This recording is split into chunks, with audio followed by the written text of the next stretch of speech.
Om Namo Venkatesaya. Welcome back to our channel. నా వీడియోల్ని చివరి వరకు చూసి దయచేసి లైక్ చేయండి. మీరు లైక్ చేయడం వల్ల ఈ వీడియోలు మరికొందరికి వెళ్తాయి కాబట్టి దయచేసి లైక్ చేయండి. ఈరోజు వీడియోలో చూసినట్లయితే అమ్మవారిని చేతులతో అలంకరించబోతున్నానండి. ఎంసీలతో తయారు చేసిన చేతులు యూజ్ చేసి అమ్మవారిని అలంకరించబోతున్నాను. మీ అందరూ కూడా ఈ వీడియోను కూడా సపోర్ట్ చేయగలరని కోరుకుంటున్నాను. ముందుగా అయితే చీరకు కుచ్చుళ్ళు అయితే పోసుకోవాలండి. ఇవి ఎప్పుడు పోసుకోవాలి అంటే ముందు రోజు సాయంత్రం మనం కుచ్చులు పోసుకుని ఆ తర్వాత రోజు ఉదయం కట్టినట్లయితే కుచ్చులు అనేవి బాగుంటాయి, చాలా ఫ్రీగా ఉంటాయి, అందంగా ఉంటాయి చూడటానికి. అందుకని అంటే ఐరన్ చేసినట్లుగా ఉంటాయి కాబట్టి ముందు రోజు మాత్రమే మీరు కుచ్చులు వేయవలసిందిగా కోరుకుంటున్నాను. ఈ విధంగా అయితే కుచ్చులు వేసిన తర్వాత ఇలా తాడుతో కట్టుకోవాలండి. ఆ తర్వాత కాళ్ళు చేతులు రెడీ చేసుకుంటాం కదండి, ఆ కాళ్ళు చేతుల్ని మనం ఇప్పుడు అలంకరించబోతున్నాం. చూడండి, ఈ విధంగా టై చేసుకోవాలండి. టై చేసుకున్న తర్వాత కుడి చేతిని ఇప్పుడు ట్రై చేస్తున్నాను, ఎడమ చేయిని కూడా అదే విధంగా మనం టై చేసుకోవాలండి. మన ఓపిక అండి, ఎంత స్ట్రాంగ్గా వేస్తే అంత స్ట్రాంగ్గా ఉంటాయి కాళ్ళు చేతులు అనేవి. మనం లూజ్గా వేస్తే లూజ్గా ఉంటాయి. ముందుగా అయితే కుడి చెయ్యిని అలంకరించాను, తర్వాత ఎడమ చెయ్యి కూడా అలంకరించబోతున్నాను. చూడండి, రెండు చేతులు కూడా అలంకరించుకున్న తర్వాత అసలు ఇలా రెండు పెట్టంగానే ఒక అమ్మవారు ఒక రూపం కూర్చున్నట్లుగా అనిపించిందండి నాకు. మీకు కూడా అనిపించిందా అండి? అనిపిస్తే కనుక కామెంట్ చేయండి. చూస్తానికి అలానే ఉంది కదండి, అమ్మవారు సాక్షాత్ కూర్చున్నట్లే అనిపించారు. ఇంకా కర్రలే కాబట్టి మనకు మీకు అర్థం అవ్వకపోవచ్చు, కానీ చేతులు కట్టిన తర్వాత ఆ షేప్ అనేది వచ్చేస్తుంది ఆటోమేటిక్గా. అమ్మవారు కూర్చున్నారు అనే షేప్ అనేది మనకు వచ్చేస్తుంది, మనకి ఈజీగా ఉంటుంది చూడటానికి. ఈ విధంగా అయితే తాళ్ళు అయితే కట్టుకోవాలి. ఆ తర్వాత క్లాత్ అయితే పెట్టాను చూసారా ముందు అమ్మవారికి, ఎందుకంటే ఈ పైన బాడీ పార్ట్ ఉండే విధంగా స్టాండ్కి మనం చీర అయితే కట్టుకున్నాము. అది చీరను పంచె రెండు కలిపి కట్టానండి. మన ఇష్టం అండి, చీర ఇంకా హైట్ పెట్టుకోవచ్చు, ఇంకా తక్కువ పెట్టుకోవచ్చు, అది మన ఇష్టం బట్టి ఉంటుంది. నేనైతే కొంచెం బయటకు వచ్చే విధంగా పెడుతూ ఉంటాను. చూస్తున్నారుగా, బాడీ వెళ్ళే వచ్చేసిందండి. ఇప్పుడు చూడండి, ఇక్కడ చూడండి, ఒక బాడీ వచ్చేసినట్టు అనిపిస్తుంది మనకి. ఆ తర్వాత ఇక్కడ ఇది కడుతున్నాను చూడండి. ఇది ఎందుకు అంటే మనం అమ్మవారికి కాళ్ళు అలంకరించకుండా అమ్మవారు మొత్తం చీర కట్టేసి చూపిస్తామని ఆ విధంగా చేయటం అనేది జరిగిందండి. ఆ తర్వాత అక్కడ దుండల్లే కట్టాను కదండి, అక్కడ ఏంటంటే షేప్ రావడానికి, కాళ్ళు కూర్చున్నట్టుగా షేప్ రావడానికి ఆ విధంగా అయితే కట్టాను. ఆ తర్వాత రెడ్ కలర్ శారీ ఉందండి, పట్టు చీర ఇది.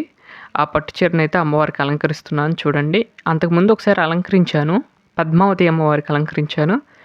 అదే చీరను మళ్ళీ అమ్మవారికి మీకు చూపిద్దామని అమ్మవారికి అలంకరించబోతున్నానండి. చూడండి, చూసారా? ఆ తర్వాత పైవిటి వేసాను అమ్మవారికి.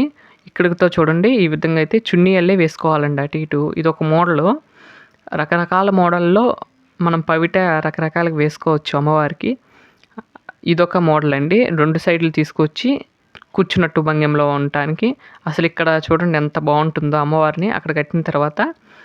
నడుము కట్టిన తర్వాత చూడండి, వడ్డానం పెట్టినట్లుగా ఉంటుంది, అమ్మవారు కూర్చున్నట్లుగా అనిపిస్తారు. చూడండి చక్కగా కట్టిన తర్వాత ఎలా ఉన్నారో, చాలా బాగున్నారు కదండి. ఈ విధంగా అయితే కట్టానండి అమ్మవారికి. ఆ తర్వాత ఈ కుచ్చులు అయితే తీసుకోవాలండి. ఇదంతా అయిపోయినాక మాత్రమే కుచ్చులు తీయాలి. అలాగే చూసారా, పౌటి చెంగులు అటు ఇటు లాగానండి. అటు ఇటు లాగటం వల్ల ఏంటంటే ఒక వి షేప్ అనేది వస్తుంది. అక్కడ వి షేప్ రావడం వల్ల నీట్గా ఉంటుంది. ఆ తర్వాత అప్పుడు మనం కుచ్చులు తీసుకున్నట్లయితే నీట్గా ఉంటుందండి. నుంచున్న భంగిమలో అయితే అమ్మవారు ఈ విధంగా చున్నీలు కట్టేస్తే చున్నీలు అలా నుంచున్నట్లుగా అనిపిస్తారు. మనకి కూర్చున్న భంగిమలో కావాలి ఇప్పుడు అమ్మవారు. అప్పుడు మనం ఏం చేయాలనేది చూడండి. ముందుగా అయితే కుచ్చులు తీసి ఆ కుచ్చులన్నీ కూడా లైన్లో పెట్టుకోవాలండి. అంటే గజిబిజిగా ఉంటాయి కదా, లైన్లో పెట్టుకుని ఆ తర్వాత పైన చున్నీలు మడత పెట్టేసేయాలి అటు ఇటు. ఈ విధంగా మడత పెట్టేసుకుంటే మనకు అమ్మవారు కూర్చున్న భంగిమలో రెడీ అయిపోతారండి. ఈజీగా ఉంది కదా, చాలా ఈజీ అండి అమ్మవారిని అలంకరించుకోవటం. చూసారా? ఆ తర్వాత వడ్డానం వల్లే పెట్టానండి, లక్ష్మీ హారము నిన్న పెట్టే కదా అమ్మవారికి. ఆ హారాన్ని మళ్ళీ అమ్మవారికి కూడా అలంకరించాను. చూసారా ఎలా ఎంత బాగుందో? తర్వాత అమ్మవారి ఫేస్ పెట్టాను చూడండి. అమ్మవారి ఫేస్ పెట్టిన తర్వాత అమ్మవారు కూర్చుని అదే విధంగా మనకి దర్శనమిస్తున్నారు. ఎంత బాగున్నారో చూడండి అమ్మవారిని. 2 కళ్ళు సరిపోవండి. అమ్మవారు వచ్చి కూర్చున్నారా అనిపిస్తూ ఉంటుంది. ఈ విధంగా కట్టిన తర్వాత ఒక చిన్న క్లాత్ తీసుకుని అక్కడ పైన తల మీద పెట్టినట్లయితే కొంచెం తలని స్ట్రైట్‌గా పెట్టినట్లుగా ఉంటారు అమ్మవారు. అందుకని ఆ షేప్‌లో పెట్టాను. ఈ విధంగా అమ్మవారికి చీర కట్టేసాం. అమ్మవారి ఫేస్ అలంకరించాం. ఇక్కడితో చూడండి అమ్మవారు ఎంత బాగున్నారో. ఇంకా ఆభరణాలు కూడా ఏమి ఎయ్యవసరం లేదండి. చక్కగా ఒక 2 మూరల మల్లెపూలుంటే అమ్మవారి మెడలో వేసి, ఆ తర్వాత ఒక దండుంటే పైనుండి ఇలా వేస్తే అమ్మవారు వచ్చి మన ఇంట్లో కూర్చున్నట్లే ఉంటారండి. అమ్మవారిని 2 కళ్ళు సరిపోవు మనం చూడటానికి. చూసారా అమ్మవారిని చక్కగా చిన్న పిల్ల రూపంలో అమ్మవారు బాలలక్ష్మిగా మన ఇంటికి వచ్చి ఆశించి కూర్చున్నారా అనిపిస్తుంది. అమ్మవారిని మనసులో అలా భావించి చేసుకుంటూ ఉండండి పూజా కార్యక్రమాలు. అమ్మవారిని ఏ విధంగా అయితే సింపుల్‌గా అయితే అలంకరించాను. కాళ్ళు, చేతులతో చూపించా కదండీ!